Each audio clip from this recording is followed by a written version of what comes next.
It's time for us to go beyond the Kop and look at the 10 biggest positives from Arne Slot's first season at Liverpool. And if you wouldn't mind, please click like and subscribe. We're almost at 5,000, so that would be absolutely fantastic. Number 10, getting past the comparisons to Jurgen Klopp. When Klopp left Liverpool, it felt like the world was ending. The most German scouser in existence was leaving behind a legacy that could not possibly be matched, both on and off the pitch, with his passionate moments in press conferences, his attitude towards our fan base, and his unwavering love for this great club, all ensuring that he would remain in our hearts forever. So when Arne Slot was announced as our new manager, rather than trying to take the stepdad approach of trying to behave exactly like the father who left for a pack of cigarettes and never came back, he went a different way. In every press conference, Slot maintains a steely composure and responds to every question with such a level-headedness, it makes Klopp look like a raving madman who wandered off the street after 2 bottles of Frosty Jack. He never loses his composure and always takes a few seconds to plan out what his response will be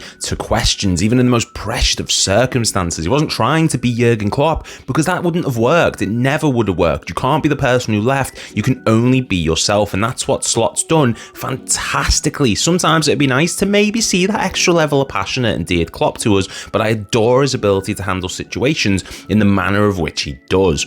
Which brings us to number 9, handling the contract situations. You know that awkward and annoying situation where you ask someone a question and the person responds with what, so you ask it again and the person still didn't hear what you said, so you ask it again and the person just laughs awkwardly because they still don't know what you said, and the question you asked was what happens after we die, and then your mum and dad walk out for a meal and you're left there shocked and confused. Just me? Okay, so moving on. So Arne Slot felt that every single press conference for the better part of 3/4 of the season, with people asking, is Salah staying? Is Van Dijk staying? When will Trent shed his skin like the other snakes in the wild? You know, the generic questions. It became such a pain in the arse for us fans watching the press conferences and interviews, so imagine how it felt for him. If he had hair, it would have been falling out, but he never let it affect him. He stayed calm and always responded with the right things, saying we don't discuss this out in public and that the players still give their all in training on and off the pitch. He deflected and deflected over and over again, and my God, it worked, because Van Dijk and Salah, while possibly leaving, had the best seasons of their careers arguably, and Slot never showed any stress or pressure during all this.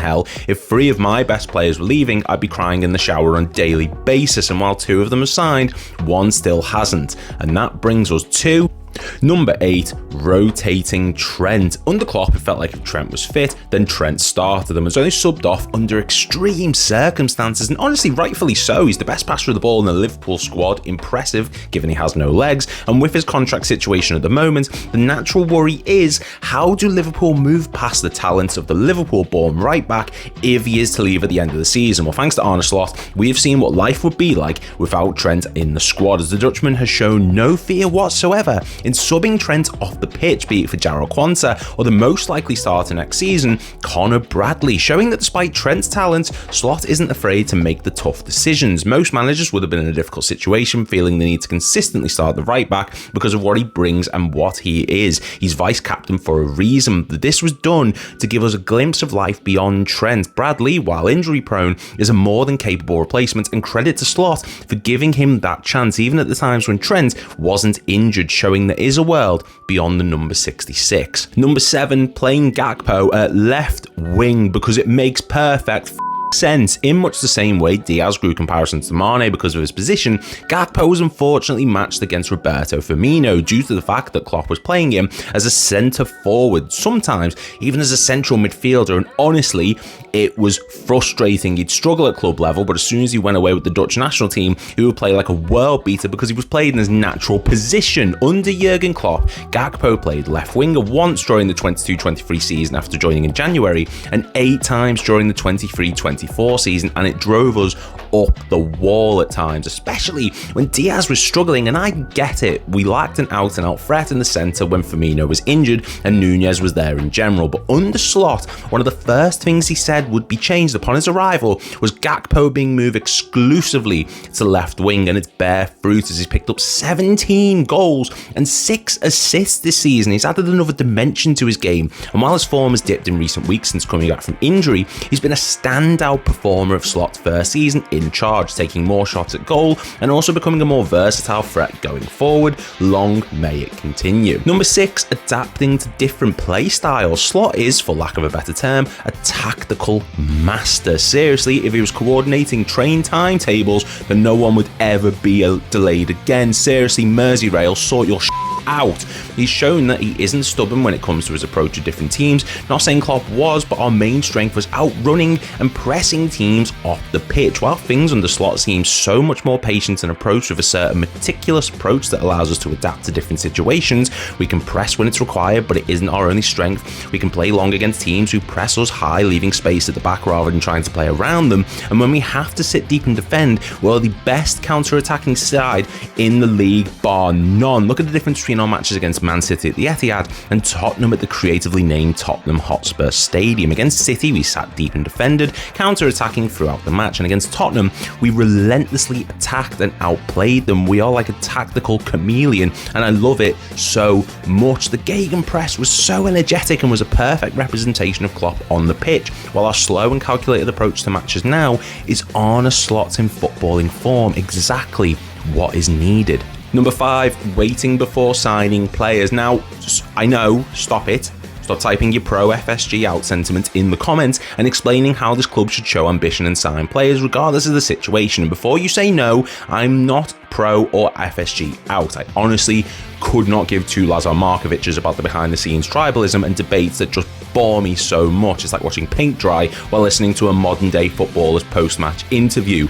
Slot deserves credit for the fact that he was willing to wait last summer and didn't gut the entire squad like people expected him to. He used this season to see what works for his system and which players we wanted to keep beyond the campaign. And honestly, I can't blame him. Had we gone out and signed a starting defensive midfielder like people expected, then we wouldn't have seen Gravenberch flourish, which, spoiler alert, will be on this list because of course it bloody is. He would have went and signed 5 or 6 players, but I honestly can't see a world where we won the league this season. He kept the nucleus of the team together, and rather than trying to change everything all at once, he kept the winning formula together and has gained a better idea of what works for his side going forward. We know which parts of the team need improvement now and can spend money effectively rather than going on a massive spending spree like many people thought we would in the past. We know we need a striker now, which a lot of people didn't think we did last summer. We know now we need a left back and a centre back, which wasn't a priority back then either. All good business,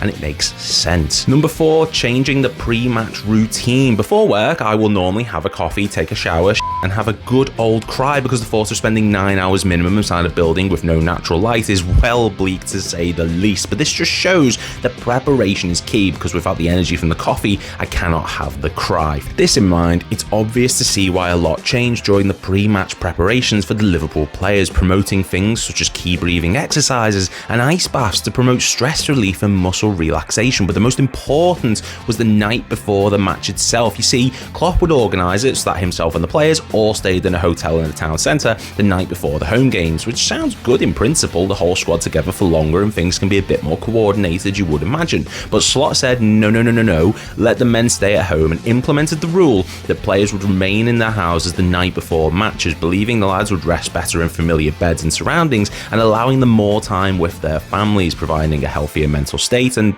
well, you can't say it didn't work. Number 3, making Konate Van Dijk's partner. Without any hyperbole, the current partnership of Van Dijk and Konate is Liverpool's best of the Premier League era, better than Carragher and Hyypiä, and definitely better than Skirtle and Sacco, if you can believe that. Now, going into the season, I was personally worried for the future of the French Colossus, given the fact that his body was breaking down more than the mental state of Joey Barnes. Stop celebrating the title win, my bollocks. Come back when you actually contribute something to society other than the money from the fines you've paid, you.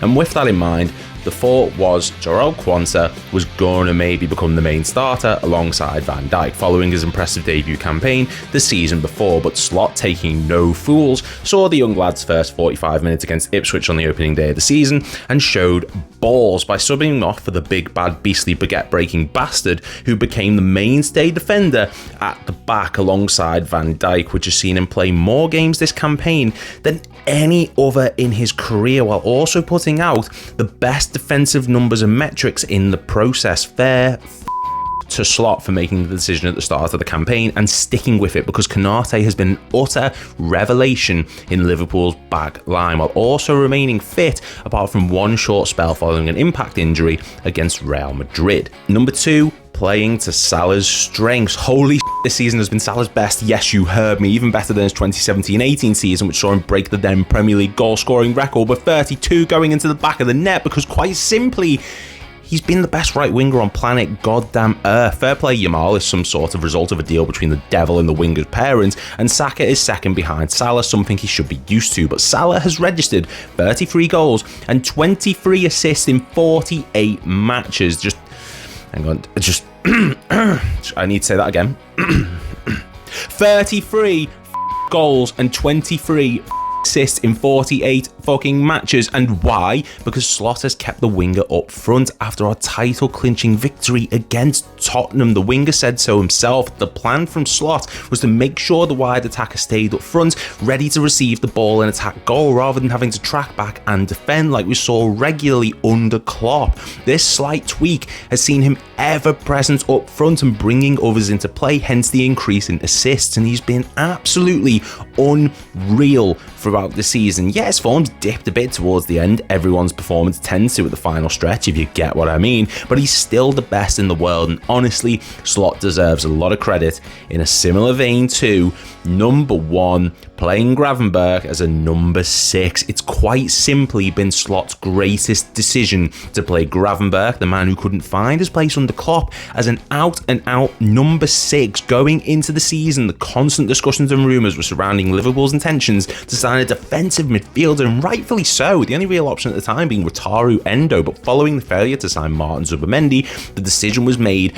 to put Gravenberch in that spot as a starter. And my good God, what a decision it was. So much is made over Liverpool's patient approach to transfers and the so-called penny-pinching tactics of the ownership. And while, yes, it would be nice to see us spend bigger sometimes, this was the best possible decision the club could have made. Gravenberch has been one of our 5 best players this season, maybe arguably top 3, and his ability to receive the ball from defenders and turn like a car doing a 180 has made him undroppable, going from playing 90 minutes in just 1 match last season to playing the full 90 in 27, playing almost triple the amount of minutes in the process. Just comparing the 2 seasons is like chalk and cheese or Arsenal with a first place finish. I just can't believe it's the same person, because Slot has turned this player who was being discussed with leaving after just 1 season by the fan base, he's turned him into an absolute world beater, winning his 5th league title and being linked with moves to Real Madrid. Fuck off. I don't want to see him leave or dropped or anything. Just keep smashing it, Grav, and keep winning us titles, Arne.